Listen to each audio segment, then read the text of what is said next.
Hi everybody, and welcome to a short update. Not necessarily about trains, but about the train room and just upgrading the train room. I've got myself a new telly in the main house, and what I've done is I've moved the old telly into the bedroom and the old telly from the bedroom down into here, into the train room, and I'll just show you that.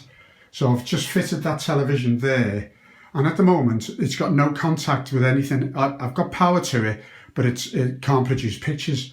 So what I've done, I've gone and bought this. There's obviously other streaming devices available, but I've chosen this one from my local Argos. It was on a bit of an offer, so I bought it. So what I'm going to do is do a little bit of unboxing of this and connect it up and see what it's like. So what I'll try and do is get YouTube up on it. So well, let's see what happens. So I'm doing this one-handed. So main box. All the manufacturers these days are all going to this very neat and snug boxes, and it gives you that feeling of quality. It's a bit like when you get an Apple iPhone and the box is really classy. Right, let's see what we've got in here. Right, a couple of cables, yeah, USB, power cable and an HDMI cable.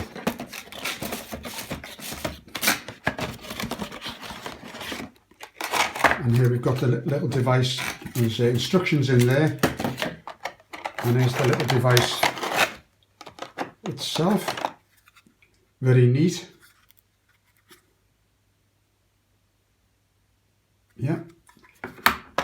This is a little sticky device to actually stick the device on the side of the television up out the way, and a remote control. And apparently you can connect it to your mobile and run it from your mobile as well. So what I'm going to do is I'm going to connect this up and see how it works. I'll get back to you in a few minutes. Okay, it's all wired in. It was a bit fiddly, but that was me, not the system. It was me trying to find a route for the wire. It's now searching and updating itself on the internet. So we're just waiting for that to happen.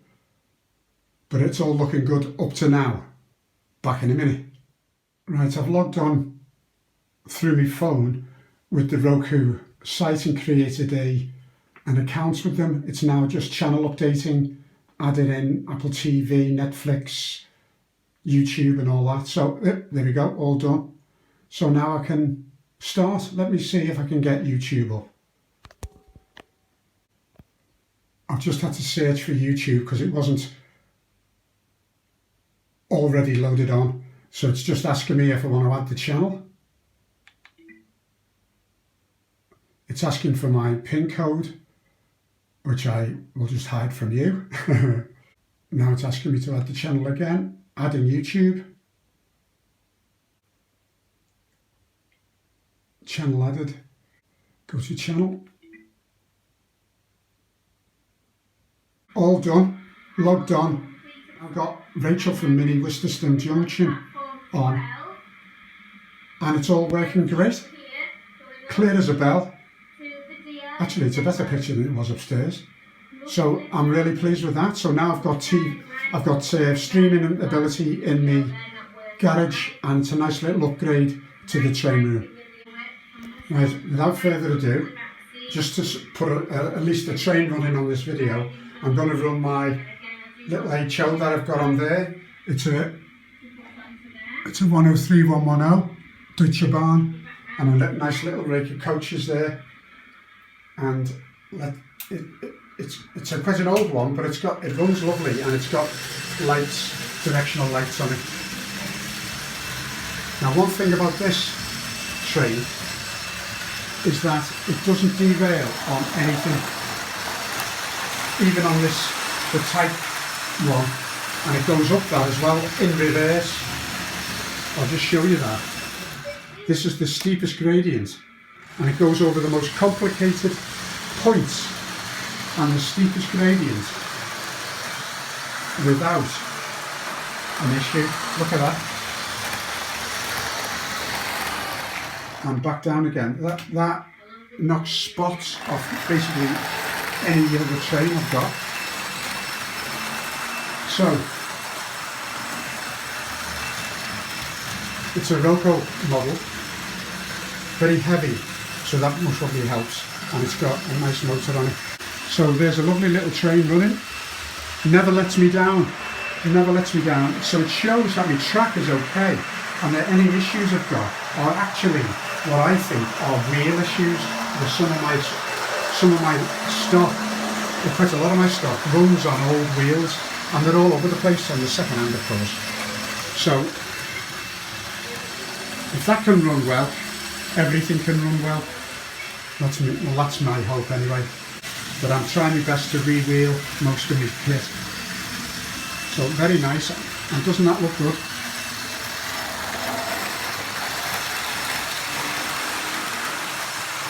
At the moment I'm doing retaining walls under there,